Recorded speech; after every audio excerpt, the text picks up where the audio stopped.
Hello, dear students. Welcome once again to our YouTube channel Civil with Anil. So, dear students, आज का हमारा topic है fluid mechanics और इसमें हम पढ़ रहे हैं fundamentals of fluid flow means द्रव प्रवाह की मूल बातें। मतलब जब लिक्विड फ्लो में होता है तो उसकी कौन कौन सी मेन प्रॉपर्टीज होती हैं, वो सब हम आज इस चैप्टर के थ्रू पढ़ने की कोशिश करेंगे। तो डियर स्टूडेंट, सबसे पहले हम इसके अंदर ये पढ़ेंगे कि जो प्रवाह है, फ्लो है, वो कितने टाइप के होते हैं। तो डियर स्टूडेंट, जैसे अब आप देख रहे हैं स्क्रीन के ऊपर, हमारा जो सबसे पहला जो टाइप का फ्लो होता है जिसको हम बोलते हैं steady flow and unsteady flow.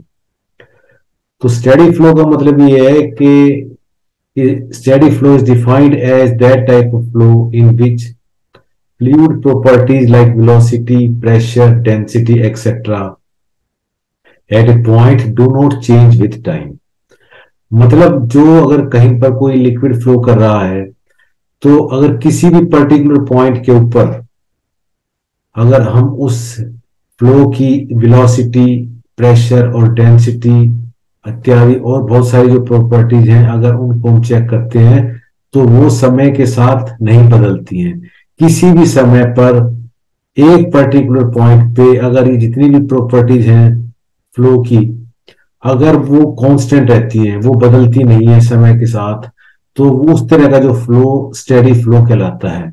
जैसे इसके अंदर दिखाया गया है del v by del t is equal to zero. मतलब टाइम के साथ वेलोसिटी, प्रेशर और उसकी डेंसिटी जो है वो बदलती नहीं है।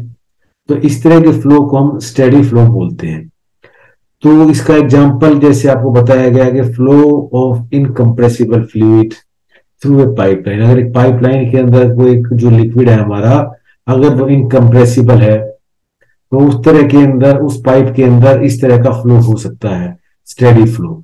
मतलब उसकी किसी पर्टिकुलर पॉइंट के ऊपर ये जो प्रॉपर्टीज हैं वो कभी भी अगर हम चेक करते हैं तो वो कांस्टेंट रहती है। तो उस तरह के फ्लो को हम अनस्टेडी फ्लो बोलते हैं। और अगर वो प्रॉपर्टीज जो ये अगर किसी भी पर्टिकुलर पॉइंट के ऊपर समय के साथ साथ अगर बदलती रहती हैं तो उस तरह का जो फ्लो है हमारा, that flow will become unsteady flow. तो उस फ्लो को हम अनस्टेडी फ्लो बोलते हैं। जैसे कि flow of incompressible gas through a pipeline. अगर हमारी जो लिक्विड की जगह पर अगर उसमें अगर गैस अगर फ्लो करती है तो उस टाइम पर उसकी विद टाइम प्रॉपर्टीज बदल सकती हैं। तो इस तरह का जो फ्लो होगा उस फ्लो को हम बोलते हैं अनस्टेडी फ्लो। ये जैसे लिखाया गया था, flow in A pipe whose valve is being opened or closed gradually। अगर हम किसी पाइप के अंदर अगर उसके वाल्व को अगर हम बार बार बंद करते हैं या खोलते हैं तो उस पाइप के अंदर भी उसकी वजह से जो फ्लो है हमारा, वो उसकी जो प्रॉपर्टीज है they will not remain constant. तो उस पाइप के अंदर जो फ्लो है हमारा, that will B unsteady flow. तो इस चीज को, इन सभी चीजों को हमने इसके अंदर आपको हिंदी में भी आपको बताया है कि स्थिर और अस्थिर प्रवाह। तो हमारा जो नेक्स्ट टाइप का फ्लो है जिसको हम बोलते हैं, हमारा जो नेक्स्ट टाइप का फ्लो है, जैसे इसको इस डायग्राम में भी आपको दिखाया गया है, ये हमारा स्टेडी फ्लो है जिसके अंदर किसी भी पर्टिकुलर पॉइंट पे अगर प्रॉपर्टीज हमारी कांस्टेंट रहती है। और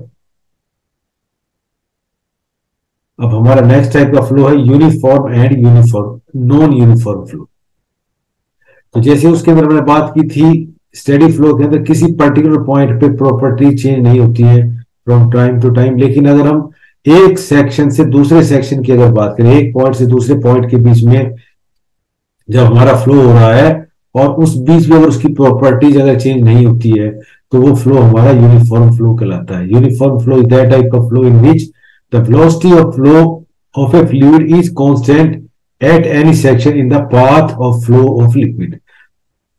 एक सेक्शन से लेकर दूसरे सेक्शन तक अगर उस प्रॉपर्टीज की, उस फ्लो की जो प्रॉपर्टीज है वो अगर ना बदले तो उस फ्लो को हम बोलते हैं यूनिफॉर्म फ्लो। जैसे दिखाया आपको, del v by del s इसका मतलब we are comparing with distance, एक डिस्टेंस के बीच में अगर टाइम कांस्टेंट आ गया उसके बीच में, तो उसकी जो प्रॉपर्टी अगर ना बदले तो वो फ्लो हमारा यूनिफॉर्म फ्लो कहलाता है।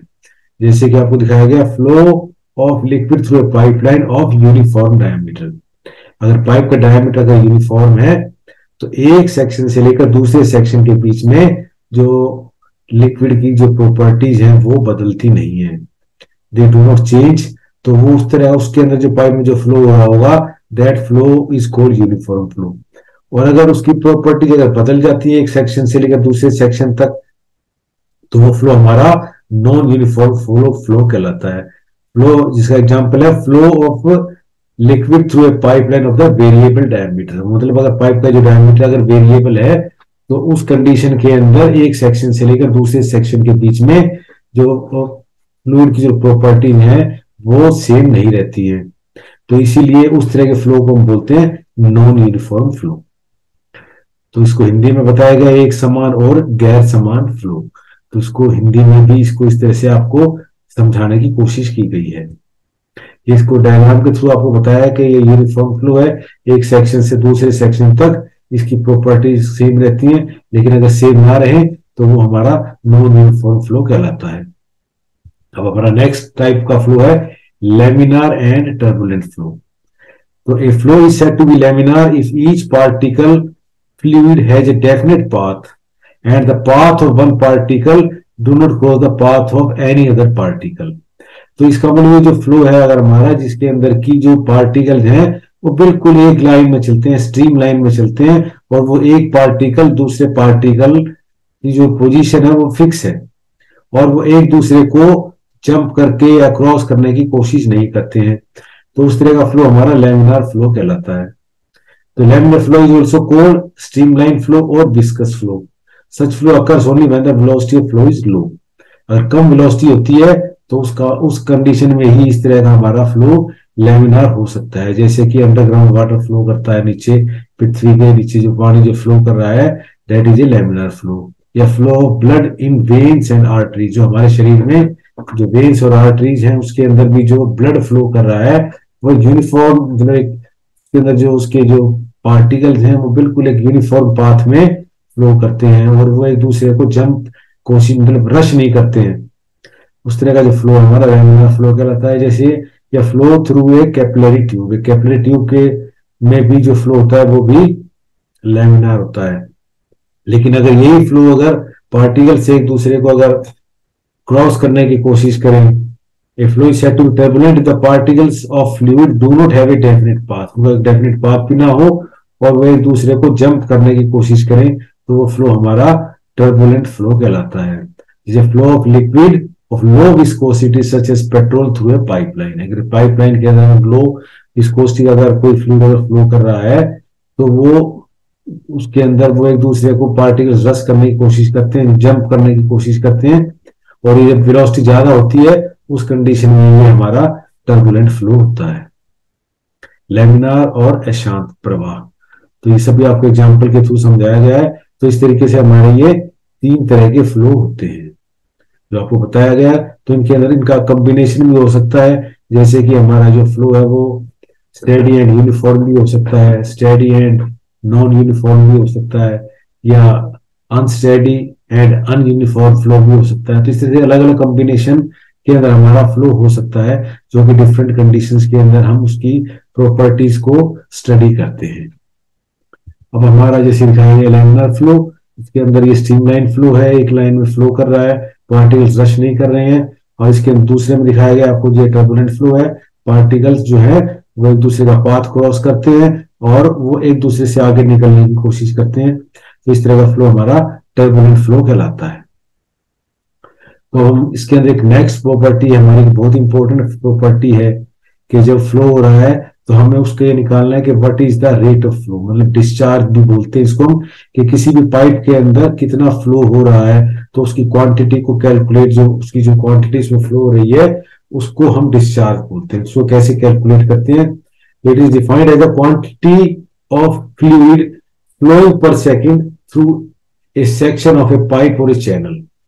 किसी पाइप या चैनल के अंदर 1 सेकंड के अंदर जो लिक्विड फ्लो करता है, तो उस फ्लो को हम बोलते हैं discharge, and it is denoted by Q. तो इसको हम क्यू से डिनोट करते हैं। तो मतलब ये जो हमारा जो डिस्चार्ज है, ये डिपेंड करता है उसके अंदर जो वेलोसिटी है, कितनी वेलोसिटी से उसमें लिक्विड फ्लो कर रहा है। तो वेलोसिटी का मतलब ये होता है डिस्टेंस पर सेकेंड, एक सेकेंड में कितना डिस्टेंस ट्रेवल किया। तो इसका सिंपल से निकालने का तरीका, फार्मूला यही है कि एक सेकंड के अंदर मान लिया v हमारा डिस्चार्ज है, v वेलोसिटी है, तो हमारा डिस्चार्ज होगा Q will be equal to area into में एवरेज वेलोसिटी। तो इसके अंदर एवरेज वेलोसिटी लेते हैं, क्योंकि जो वेलोसिटी होती है किसी भी पाइप के अंदर वो वेरी करती है, क्योंकि जो पाइप की जो जो ये हमारी जो इसकी बाउंड्रीज है, यहाँ पर वेलोसिटी कम होती है और बीच के सेक्शन में वेलोसिटी ज्यादा होती है। तो इसलिए इसकी हम एवरेज वेलोसिटी ले लेते हैं। तो जो हमारा डिस्चार्ज होता है that Q is equal to area into में एवरेज वेलोसिटी। इस तरह Q is equal to area into a into b. तो ये बहुत इंपॉर्टेंट फॉर्मूला है तो डिस्चार्ज कैलकुलेट करने का। तो किसी भी पाइप का जो क्रॉस सेक्शनल एरिया है और उसके अंदर जो एवरेज वेलोसिटी से जो उसमें लिक्विड फ्लो कर रहा है, अगर उससे मल्टीप्लाई कर दें तो that will give you the discharge पर सेकेंड। तो इसको हम क्यूमेक में डिनोट करते हैं, क्यूबिक मीटर पर सेकेंड। तो ये डिस्चार्ज का हमारा फॉर्मूला है Q is equal to area into velocity, उसको यूनिट होती है क्यूबिक मीटर पर सेकेंड। ये हिंदी में बताया गया निर्वहन और परिप्रवाह की दर। अब हमारे इसके अंदर एक और इंपॉर्टेंट फॉर्मूला, एक बहुत इंपॉर्टेंट इक्वेशन है, इसको हम कंटिन्यूटी इक्वेशन बोलते हैं। तो इस कंटिन्यूटी इक्वेशन के जरिए ही हम बहुत सारी इक्वेशंस इस बहुत सारे जो हमारे फॉर्मूले जो बने हुए हैं वो इस कंटिन्यूटी इक्वेशन के बेस पर ही है। तो ये कंटिन्यूटी इक्वेशन क्या होती है, इसको समझना बहुत जरूरी है। It states that no fluid is added और remove from the pipe in any length then the mass passing through the different sections shall be same. Continuity is based in the principle of conservation of mass. तो ये जो हमारी जो continuity equation है ये conservation of मास के ऊपर आधारित है। तो इसके अंदर अगर मान लिया अगर किसी भी पाइप के अंदर अगर लिक्विड फ्लो कर रहा है तो उसके अंदर अगर ना कुछ हम ऐड करें ना कुछ उसके अंदर से रिमूव करें, तो उसके अंदर जो टोटल जो लिक्विड जो फ्लो कर रहा है that remains same. No fluid is added or removed from the pipe in any length. The mass passing across the different section shall be same. तो इसमें जो मास जिसके अंदर से पास करता है वो हमेशा ही सेम रहता है। जैसे मान लिया अगर इस सेक्शन की अगर हम बात करते हैं तो इसके अंदर जो total quantity of fluid mass passing through the section 1 section के अंदर जो मास पास कर रहा है that is equal to ρ1 A1 V1। Then total quantity of mass passing through the section 2 तो 2 पे कितना हमारा मास फ्लो कर रहा है, जैसे इसका पर एरिया A2 है, V2 वेलोसिटी हो गई यहाँ पर है, तो यहाँ पर mass flow will be equal to ρ2 into A2 into V2। तो जो हमारा law of conservation of mass क्या कहता है कि ये जो टोटल क्वांटिटी है जो मास है दैट विल रिमेन सेम। तो ρ1 A1 V1 is equal ρ2 A2 V2। तो ये हमारा एज पर इक्वेशन हमारा लॉ ऑफ कंजर्वेशन है। तो this equation is called continuity equation. इस इक्वेशन को हम कंटिन्यूटी इक्वेशन भी बोलते हैं और ये जो दोनों के लिए कंप्रेसिबल और इनकंप्रेसिबल दोनों के लिए ही ये हमारी इक्वेशन वैलिड है। तो अगर हमारा जो लिक्विड अगर इनकंप्रेसिबल है तो ρ1 इज इक्वल टू ρ2, तो हमारी जो इक्वेशन क्या बन जाएगी A1 V1 is equal to A2 V2। तो जितना इसके अंदर कोई भी लिक्विड एंटर करेगा उतना ही यहां से बाहर निकलेगा। ये डिस्चार्ज का भी हमारा फॉर्मूला है A1 V1 और ये A2 V2। तो जितना इसके अंदर से डिस्चार्ज मतलब लिक्विड इसके अंदर एंटर करेगा उतना ही यहां से बाहर निकलेगा। यही इस कंटिन्यूटी इक्वेशन का मतलब है। A1 V1 is equal to A2 V2। तो उसके अंदर मान लीजिए सेक्शन अलग अलग सेक्शन हो, कितने भी सेक्शन बन जाए, पाइप का जो अगर एरिया अगर बदलता रहता है तो उसके अंदर मान लीजिए एरिया ज्यादा होगा तो वहां पर वेलोसिटी कम होगी, और जहां पर अगर एरिया कम हो जाएगा तो वेलोसिटी वहां पर बढ़ जाएगी। यही इस इक्वेशन का मतलब है A1 V1 is equal to A2 V2। तो आपको हिंदी में बताया गया निरंतरता समीकरण इसको बोलते हैं। अब हम बात करते हैं एनर्जीज की। तो कोई भी जो लिक्विड है वो उसके अंदर डिफरेंट टाइप्स की एनर्जी उसके अंदर होती है, क्योंकि जो लिक्विड को एनर्जी का मतलब होता है कि काम करने की क्षमता। तो जो अलग अलग पोजीशन के अंदर जो एनर्जी होती है वो अलग अलग फॉर्म के अंदर होती है, लेकिन आपको ये पता है कि energy can not be created nor it can be destroyed. ये हमें पता है, एनर्जी का सिद्धांत है कि एनर्जी को ना तो हम क्रिएट कर सकते हैं, ना ही उसको हम डिस्ट्रॉय कर सकते हैं, but it can change it's form. वो एक फॉर्म से दूसरे फॉर्म में चेंज हो सकती है। तो जो हमारी सबसे पहली टाइप की एनर्जी होती है किसी भी लिक्विड के अंदर, उसको हम बोलते हैं पोटेंशियल एनर्जी।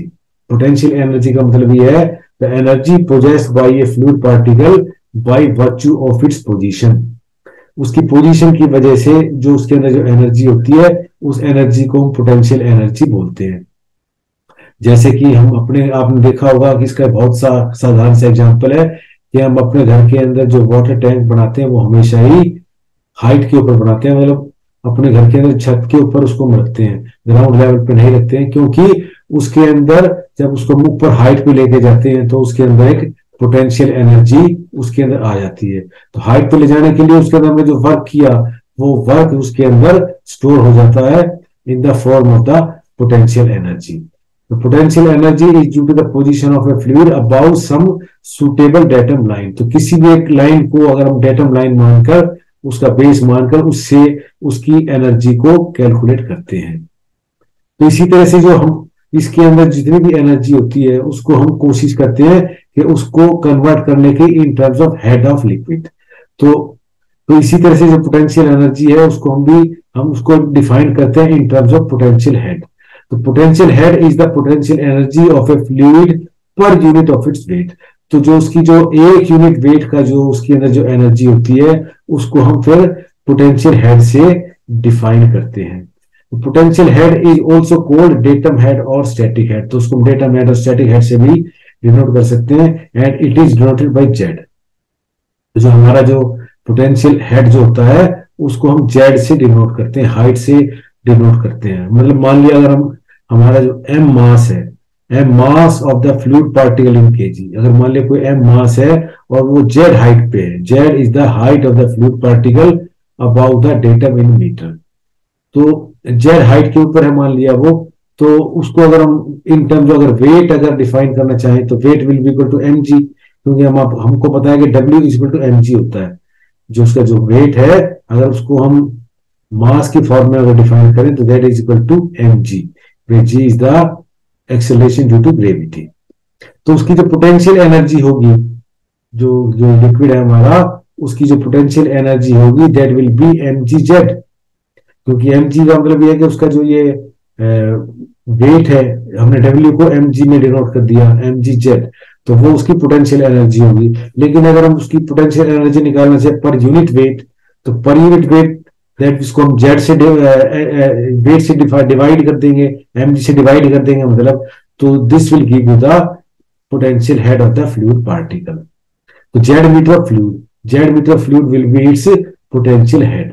तो हमने जो एनर्जी थी उसको हमने कन्वर्ट कर लिया in terms of head. Potential head is equal to z metre of the fluid.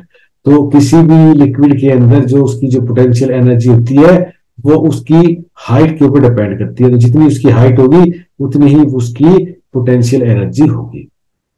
ये हिंदी में बताया गया है, स्थितिज शीर्ष अपने वजन की प्रति इकाई द्रव की स्थितिक ऊर्जा होती है।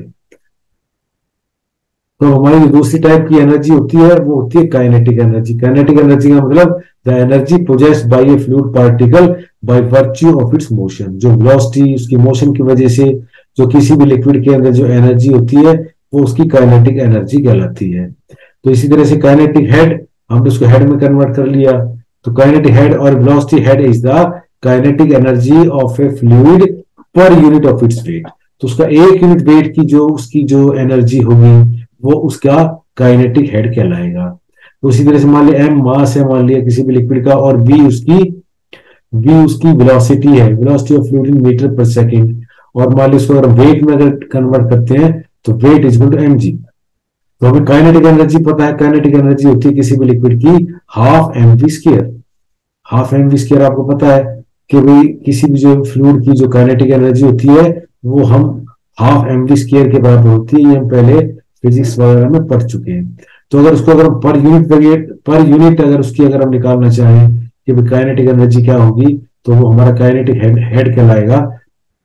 तो इसको हम mg से डिवाइड कर देंगे, तो half mv square divided by mg, तो that will give you the v square by 2g metre of the fluid. तो अभी हमारा v स्क्वायर बाई 2g बन गया है। अब it is in terms of head, head में उसको हमने कन्वर्ट कर लिया, तो जो काइनेटिक एनर्जी होगी that will be equal to v square by 2g पर v square by 2g metre of fluid. अब ये मीटर की फॉर्म में हमारे पास आ गई इसको, तो इसलिए इसको हेड भी कह सकते हैं कि v square by 2g head of the liquid, तो that will give you the kinetic energy.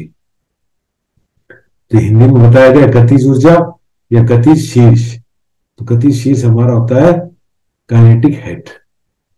तीसरी टाइप की हमारी एनर्जी होती है pressure energy. The energy possessed by A fluid particle by virtue of its existing pressure. तो उसके अंदर जितना प्रेशर है उसकी वजह से जो उसके अंदर जो एनर्जी होती है वो उसकी प्रेशर एनर्जी कहलाती है।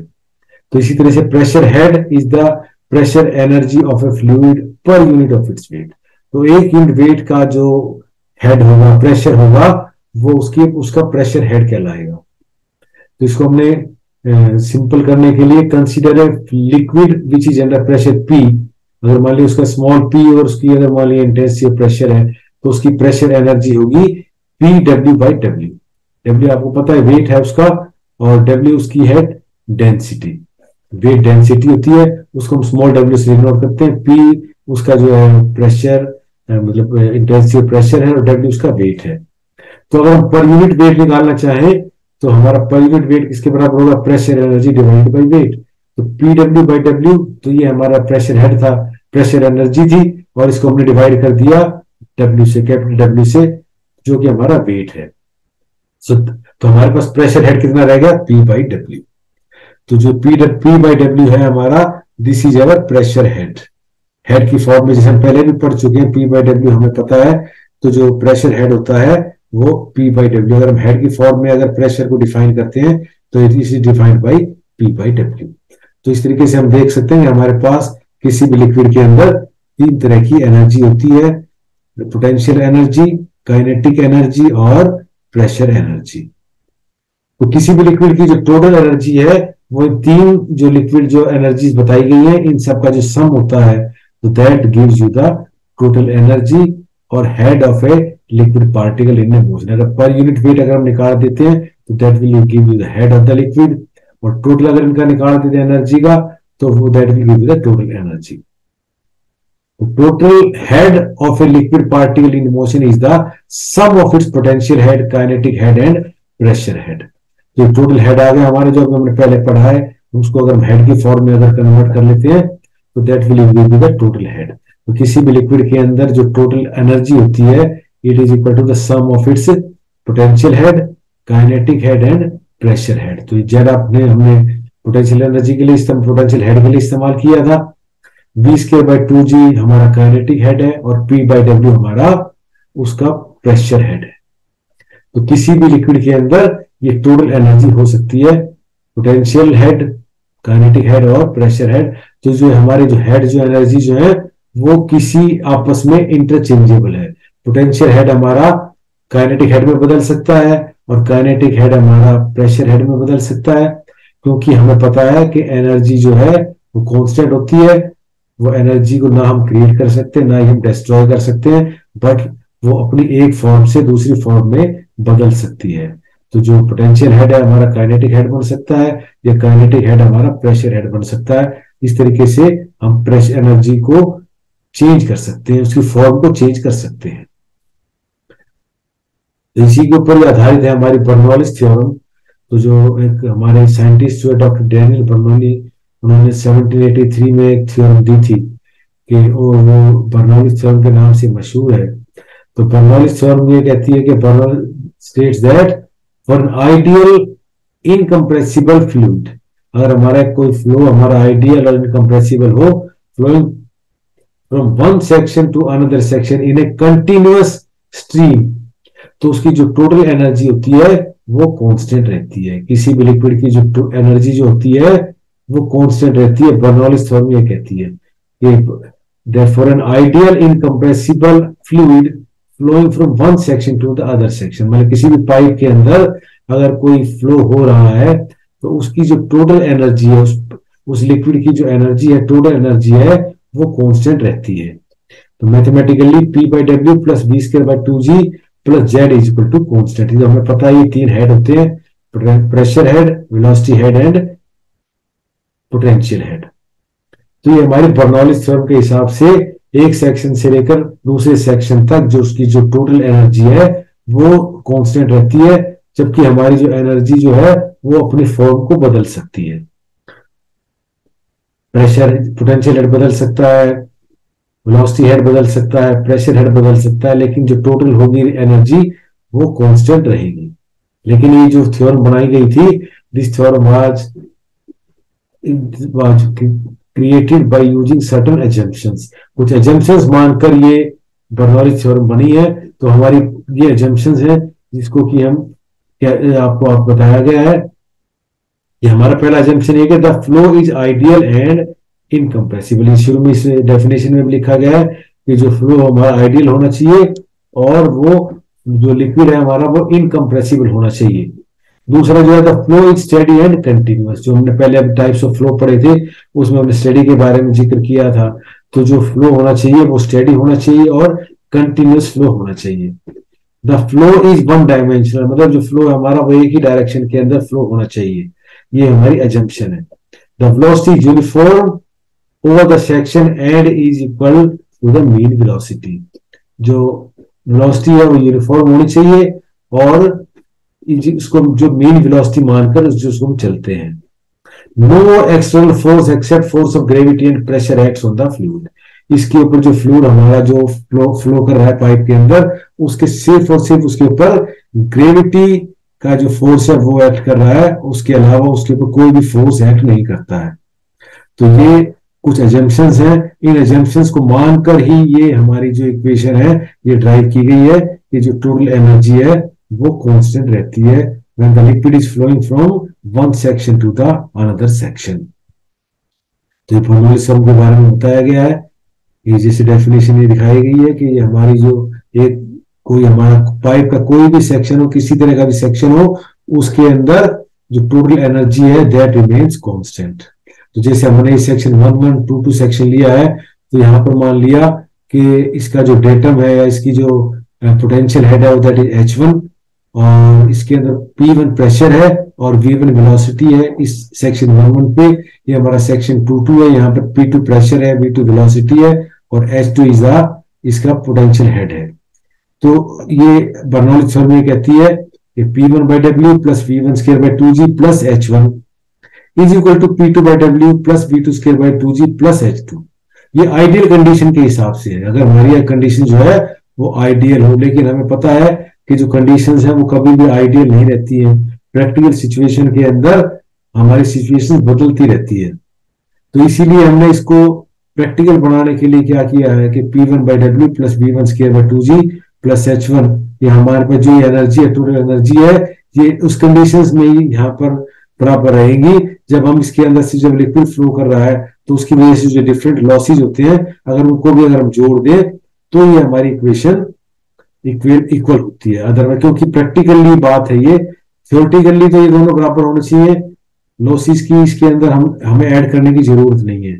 लेकिन क्योंकि जो ये प्रैक्टिकली बात हो रही है, तो प्रैक्टिकली ये सभी कंडीशन जो, क्योंकि हमारा फ्लो है इनकम्प्रेसिबल है, ये जो कंडीशन आपको बताई गई थी, ये आइडियल कंडीशन जो मान्यता है ये जो कभी पूरी नहीं होती है। तो इसलिए इसको प्रैक्टिकल बनाने के लिए हमने क्या किया है, इसके अंदर लॉसेस को भी जोड़ दिया है।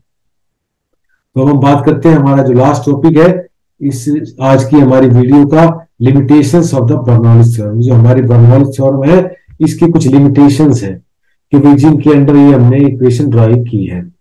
तो इसकी जो लिमिटेशंस क्या है कि भाई driving the Bernoulli's it has been assumed that the velocity of a liquid particle at any cross section across a cross section of a pipe is uniform। जो velocity होती है वो यूनिफॉर्म होती है, लेकिन but the velocity of the liquid particles at the center of the pipe is maximum and gradually decrease towards the wall। जो wall की तरफ जो velocity होती है वो कम होती है, घटती चली जाती है और सेंटर में मैक्सिमम होती है।